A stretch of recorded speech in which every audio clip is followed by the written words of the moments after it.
안녕하세요. 네, 오늘은 베하르 베오코 타임 더블 포션 중 셋째 날, 베하르 다섯째 날, 여섯째 날, 일곱째 날의 더블 포션을 시작합니다. 기도하고 시작합니다. 하나님 계신 아버지 은혜를 감사합니다. 그들에게 토론을 주시고 토라의 말씀대로 행하게 하셔서 하나님 나라를 세우게 하시는 주님께 감사와 찬양을 올려드립니다. 예수와 아마시아의 이름으로 기도했습니다. 아멘.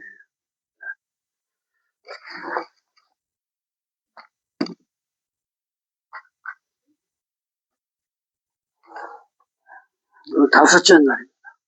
셋째 날. 셋째 날은 뭡니까? 하나의 불이 한 곳으로 모여 땅에 드러나게 하시고 하늘의 씨앗이 죽어서 나무게 되게 하십니다. 셋째 날은 하늘의 씨앗이 죽어져야 그래서 싹이 나고 잎이 나고 줄기를 내고 나무를 냈습니다. 그렇죠? 부활 생명을 얘기하죠.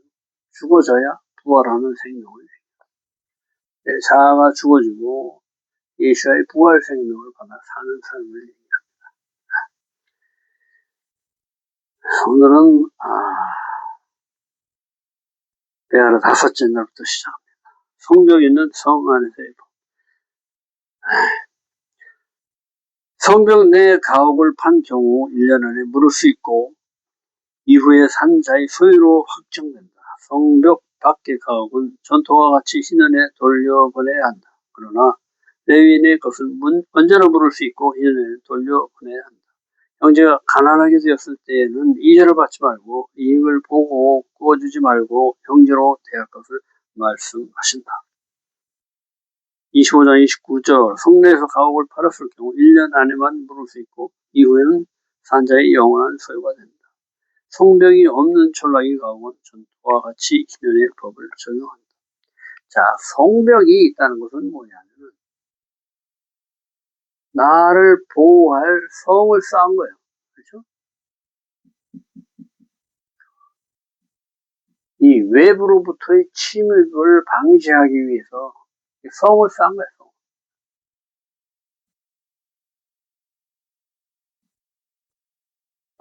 이거 잘 모르겠어. 뭐 그래. 그렇죠. 그래서 성 안에서의 법은 뭐예요? 인간적인 육신의 세상의 법을 얘기하는 거고 성 밖에는 하늘의 법, 자유한 법. 뭐 방벽을 세운 것도 없어. 언제 쳐들어올지도 몰라. 주님만 바라보고 주님이 우리를 지켜주시겠지 하고 주님을 의지하는 삶을 얘기합니다. 그래서 성 안의 법과 성 밖의 법이 다릅니다. 성 안에서 1년 안에 판 것은 1년 안에 모르지 않으면 그냥 산자의 소유가 되고 말아. 근데 밖에서는 뭐냐? 희년의 법이 적용되는 것이죠. 이거 언제든지 내가 50년 희년의 기준으로 삼아서 내가 10년 지난 다음에 요 40년치를 주고 내가 물을 수가 있는 거예요. 20년째는 요 30년치를 물고 갚아주고 내가 도로 사올 수가 있는 것을 얘기하는 것입니다. 레위 족속의 성읍의 가옥과 성읍주의 벌판은 레위 족속의 기업으로 그들이 언제든지 물을 수 있고 희년에 돌려보내야 한다. 레위인의 성읍 가옥은 그들 기업이기 때문에 레위인의 성읍은 뭐예요? 주님의 성읍으로 주님을 기업으로 하는 사람들의 하나님의 사람들을 얘기합니다. 그리고 이 사람들은 일반 법에 저촉하지 않고 항상 신년의 법을 적용해요. 그 안에 언제든지 물을 수가 있게 이렇게 보호법을 해놨습니다. 성벽, 호마, 그리고 벽, 자신을 보호하려고 쌓은 것. 이렇게 인간을 의지하고 인간의 방법으로 쌓은 성을 얘기하는 거죠. 하마, 지키다, 성벽으로 에워싸다. 주님을 의지하지 않고 자기 방어책을 세운 것을 얘기합니다. 주님을 전적으로 믿지 못하는 것으로 주님 보호를 받지 못한다. 단 레위인은 처음부터 성을 기업으로 받았으므로 보호를 받는다.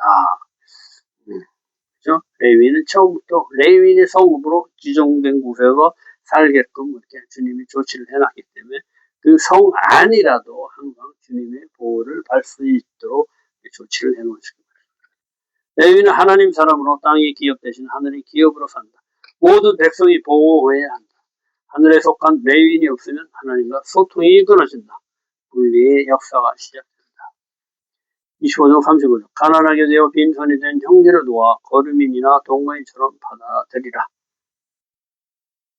형제는 뭐예요? 종으로 부를 수가 없습니다. 그래서 품꾼이나 동거인과 같이 취급을 해서 종으로 부르지 말아라. 이런 법을 정해놓으신 거예요. 가난하게 됐다는 것은 하늘의 진리를 실제로 정령하게 된 것을 얘기한다. 겸손하게 하셔서 육신의 소유가 없게 되어 하나님만 의지할 수 있도록 그렇게 된 것을 얘기한다. 너는 스스로 하나님께 갈 수 있는 힘이 없는 사람들을 가난한 자라고 얘기하고 마음을 비운 자를 또 가난한 자라고 얘기합니다. 내 육신의 마음을 비워내고 주님이 올 수 있도록 마음을 비운 겸손한 자를 또 가난한 자라고 합니다. 마태복음 5장 3절 가난한 자의 복 가난하게 되었다는 것은 스스로 하나님의 형상으로 갈 힘이 없어진 것을 뜻한다. 형제의 도움이 필요하다. 거름이나 동거인처럼 함께 살게 해 스스로 하나님의 형상으로 갈 수 있게 도와주라 하시는 것이다. 125장 36절 가난하게 된 형제에게 이자를 위해 돈을 구워주지 말고 이익을 위해 양식을 구워주지 말라. 이자 받지 말라. 나샥 이자를 빌려주다.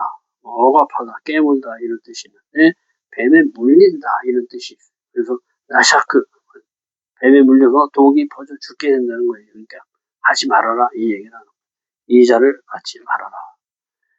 형제한테는 이방인한테는 이자를 받아도 상관이 없습니다. 레위기 25장 38절 가나안 땅을 너희에게 주려고 애굽 땅에서 너희를 인도해낸 너희 하나님 여호와니라.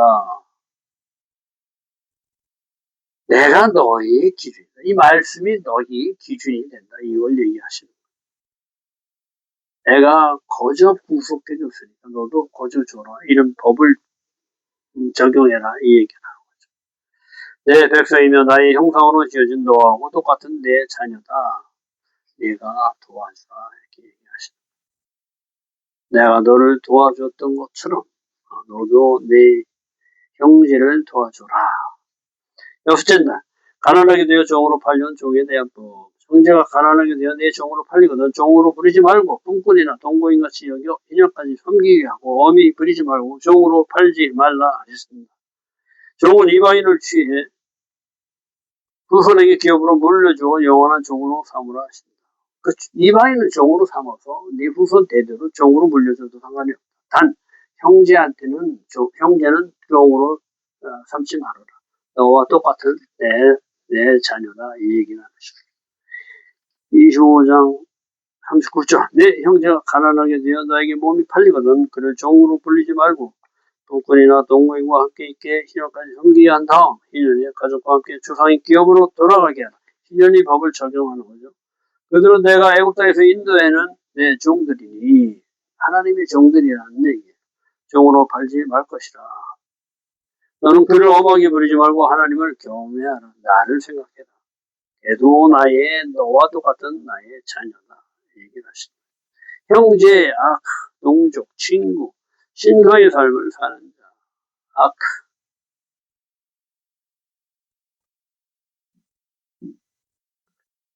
하나님의 생명을 사는 자, 부활 생명을 사는 자를 형제라 한다.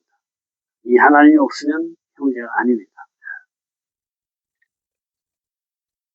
우리는 하나님의 생명을 사는 자, 예수의 부활 생명을 취해서 내가 부활 생명으로 사는 사람입니다. 하나님의 종은 하나님만 섬겨야 하는데 스스로 진리를 살아낼 수 없게 된 것이다. 스스로 일어날 때까지 함께 도우라. 너와 같은 나의 종이다. 그를 종으로 부리지 말고 또한 그를 종으로 팔지도 말라 하신다. 이것이 형제 간의 법이다. 형제로서 도와주라는 것이다. 여기 25장 48절 종의 대상은 이방인으로 종이 필요하면 이방인 중에서 사서 쓰고 그 종들은 후손에게 기업으로 주어 소유하게 하고 영원한 종을 삼아도 되지만 내 종족, 내 형제, 한 공동체, 하나님의 자녀, 이스라엘 자손은 종으로 삼지 말라. 형제가 가난하게 되어 종으로 팔리는 것은 공동 범죄라는 것이다. 그래서 고엘 제도가 있습니다. 형제가 대신 어려운 형제를 도와줄 수 있도록 고엘 제도를 만들어 놓으신 것입니다. 형제가 이방인에게 팔렸을 때의 규례. 형제가 가난해져 종으로 팔리면 그의 형제나 가까운 친족이 그를 속량해 주어야 한다. 값은 희년의 남은 기간을 계산해 값을 치르고 그렇지 못할 경우 희년에 자유하게 된다. 또한 우상을 경배하지 말며 안식일을 지켜 여호와를 경배하라 하신다. 형제가 가난하게 되어 이방인의 거류민이나 동거인 또는 거류민 가족이 후손에게 팔리면 그의 쌀비치 중 가까운 순서로 그를 속량할 것이요. 형제의 순서. 가장 가까운 형제가 누구죠? 네, 형과 동생.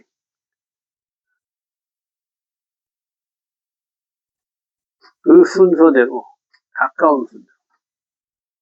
없으면 삼촌, 사촌 이렇게 넘어가겠죠. 그래서 희년에 보면 50년간을 나눠서 내가 요때 속량을 할 것 같은 요 값만 치르면 돼. 이미 지난 것은 끝난 거고 뭐 요때 했으면 이렇게 가는 거예요. 요 나머지만 페이를 하면 되는 거예요. 요거 내가 속량 받는 거야. 쉽게 얘기하면 50으로 나눠서 내가 10년이 지났어. 그러면 40 남은 값만 치른다. 이 얘기를 하시는 거예요. 그가 부익게 되면 스스로 속량한대. 자력으로 하는 것을 얘기하죠. 희년을 기준으로 연수에 따라 연수가 많이 남았으면 남은 연수대로, 적게 남았으면 적게 남은 연수대로 값을 계산해 속량할 것이며 주인은 그를 매년 싹군처럼 뿌리고 엄하게 부리시게 마치니라. 만일 속량되지 못할 시 희년에 자유하게 할 것이다. 이스라엘 자손은 나의 종들이 됨이라. 모두가 하나님의 주인이시다. 나는 너희 하나님 여호와이니라. 너를 값없이 속량해 준 내가 너희의 주인이다.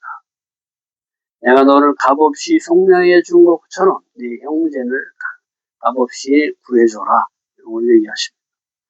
이스라엘 자손은 나의 종들이 됨이라. 모두가 하나님의 주인이시다. 하나님이 주인이시다. 나는 너희 하나님 여호와이니라. 반복하시다. 이스라엘 자손들은 주님의 종으로 너희 마음대로 부리지 말고 하나님의 말씀대로 부려야 한다는 것이다. 예기 26장 1절.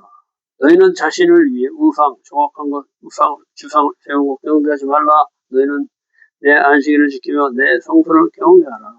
10계명 제2계명과 제4계명을 말씀하십니다. 하나님은 사랑이시라. 내가 너희 남편이 되었어. 그 가운데다가 간부, 정부를 들이지 말라 이 얘기라. 가늠하지 말라 이 얘기라. 안식일은 뭐야? 기본법이에요.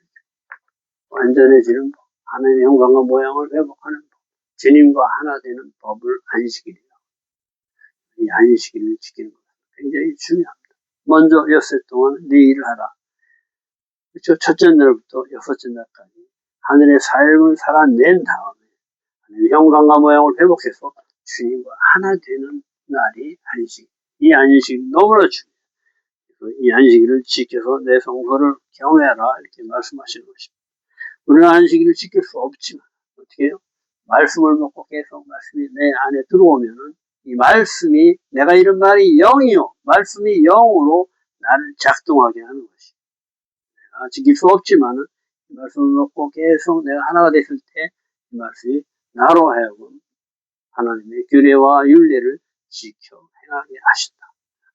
내가 내 영을 네 안에 두고 내 규례와 율례를 행하게 하리라. 이 하나님과 나와의 약속. 이것을 지키려면 내가 안식을 지켜야 해. 우상이란 자기를 위해 자신이 만들어내는 것을 말한다. 내 자아가 우상이라는 것이다. 안식일은 여호와의 날로 지키지 않는 것은 여호와도 성소도 경외하지 않는다는 것이다. 안식일은 빗나간 관역을 회개하고 똑바로 맞추고 주님과 연합하는 것이다. 이것이 토라의 삶을 얘기한다. 그래서 배하루 주간이 끝났습니다. 내일은 넷째 날, 배후코타의 첫째 날을 합니다. 오늘도 수고 많으셨습니다. 오늘 카운트. 우리는 이것을 향해서 계속 내 자아를 죽이고 주님의 성품을 내 것으로 만듭니다. 이것을 하는 훈련 기간이 오늘 카운트 기간입니다. 오늘 카운트 32번째 날, 33번째 날.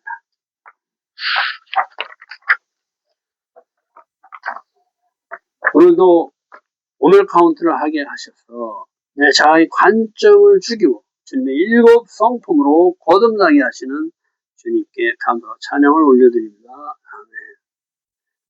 시편 78편 40절에서 55절까지 놀라운 기적으로 애굽을 징벌하시고 목이 굳은 백성들을 양같이 인도하시며 지도하셔서 신의 산으로 이스라엘을 이끌어오신 주님께 찬양과 감사를 올려드립니다. 아멘. 오늘은 호드 지식주간, 지식의 지식을 결합한 지식은 하나님을 아는 지식을 말합니다. 오늘은 라그바오멜이라 합니다. 33번째 라그바오멜이라 합니다. 이스라엘 영적 지도자 랍비 아카비는 로마와 전쟁하던 바르코크바 반란 운동을 도왔고 이 전쟁 중 전염병이 돌아와 하는 사람들과 아케바의 제자들도 죽어가던 중 아케바와 제자들이 모여 토라를 읽음으로 이날 전염병이 그치고 전쟁이 승리하여 이를 알리려고 산 위에 불을 놓아 알렸던 것을 기념하는 날이다. 이 날이 오멜 카운트 33번째 날이었다. 지식, 호드는 주님이 감춰놓으신 아름다움을 보는 능력이다. 말씀 속에 있는 아름다움을 보는 능력이다. 모든 것을 씨앗으로 보고 씨앗에 숨겨진 무한한 가능성을 보는 능력이다. 씨만 보면 그 안에 나무가 들어있는지 누가 알겠습니까? 근데 그걸 보는 능력을 얘기하는 것입니다. 또한 지식은 하나님을 아는 데 이르는 특별한 마음의 성품입니다. 내 안에 살아계신 그리스도를 아는 것으로 이 지식을 통해 이웃이 나와 같은 하나님 형상임을 알고 나와 같은 형제이며 하나님을 깨닫고 결합하게 합니다. 남을 나보다 낮게 여기고 베풀고도 베풀 것을 기억하지 않는 자기 공로를 주장하지 않는 지식으로 가득 찹니다. 거저주는 지식이요. 예수의 생명을 먹고 예수께서 모든 사람의 죄를 짊어지고 십자가에 못 박혀 죽으신 그 지식을 아는 지식. 그러니까 거저 받은 것을 아는, 그러니까 거저 줄 것을 알아내는. 그러니까 베풀고도 베푼 것을 기억하지 않는 그 지식. 반대로 타인이 자신에게 베푼 것에 대하여는 늘 인식하고 감사하는 지식. 이 지식을 통하여 사람은 가장 평안한 상태가 됩니다. 물질 세계의 집착을 떠나 영의 세계에 들어간 자가 얻는 평온으로 세상을 초월하여 자기와 타인의 경계가 없는 하나됨의 상태입니다. 오늘 이 지식의 지식을 결합하여 나를 위한 구원, 나의 영적 능력을 위한 것 아닌 내 안에 그리스도 생명으로 나와 하나인 이웃과 결합하는 아름다운 열매 맺는 결과를 이루어냅니다. 내 백성이 지식이 없어 망하는 말씀이 없어 망한다. 이 말씀은 알아야 돼. 첫째 날 빛이 있으라 했는데 왜 빛이 있었는지. 그렇죠? 내가 어둠임을 깨닫고 빛을 받아들이라고 빛을 주신. 어둠을 깨닫지 못한 자는 이 빛을 받아들일 수가 없다. 이런 것을 아는 지식을 얘기합니다. 이 지식이 없으면 우리는 죽을 수밖에 없다. 이 지식을 우리는 예수 그리스도 말씀이라고 한다. 이런 걸 배워가는 것입니다. 오늘도 수고 많으셨습니다. 내일은 배우코타의 첫째 날입니다. 내일 또 뵙겠습니다. 수고하셨습니다.